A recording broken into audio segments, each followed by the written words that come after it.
50,000 in debt.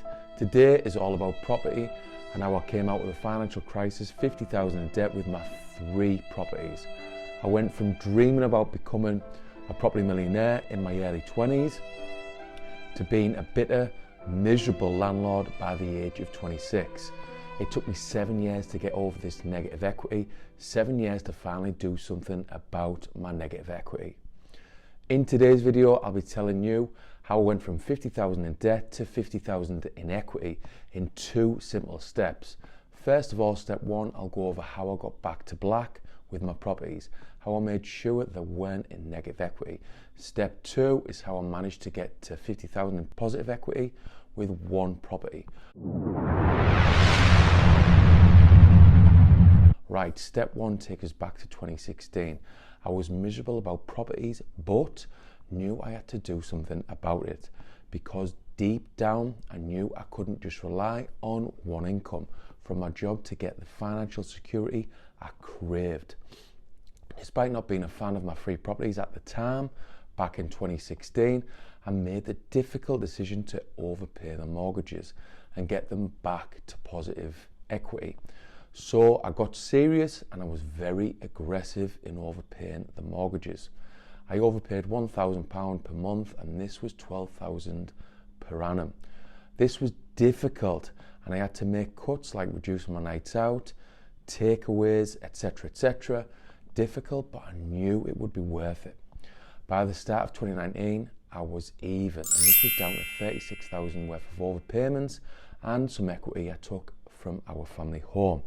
This meant I'd gone from 50,000 in negative equity to even in 3 short years.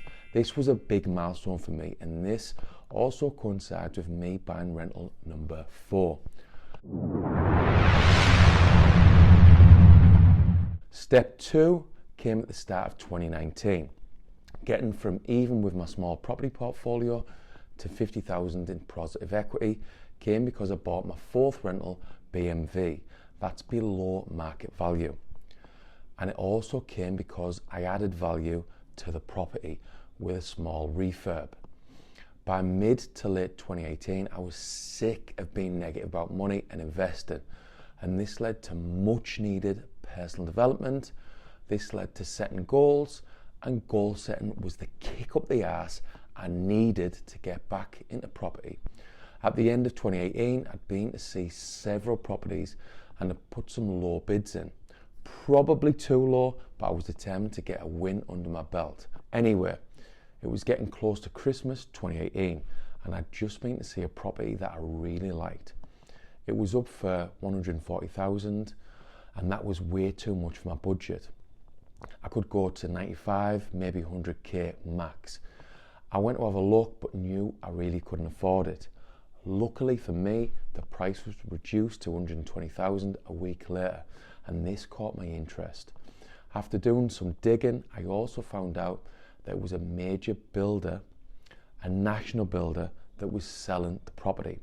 The previous owners had exchanged the house and bought a new property in a new estate. So the building company, the national building company, was selling the property. Armed with this info, I felt the big company selling it would be up for a quick deal, especially because it was almost Christmas and there wouldn't be many investors out looking for properties at this time. Well, that was my thinking at the time anyway. I went in with a crazy offer of 80,000 and it was rejected straight away. But I did get a call a few days later asking if I'd be willing to go up to 110,000. I knew I had them.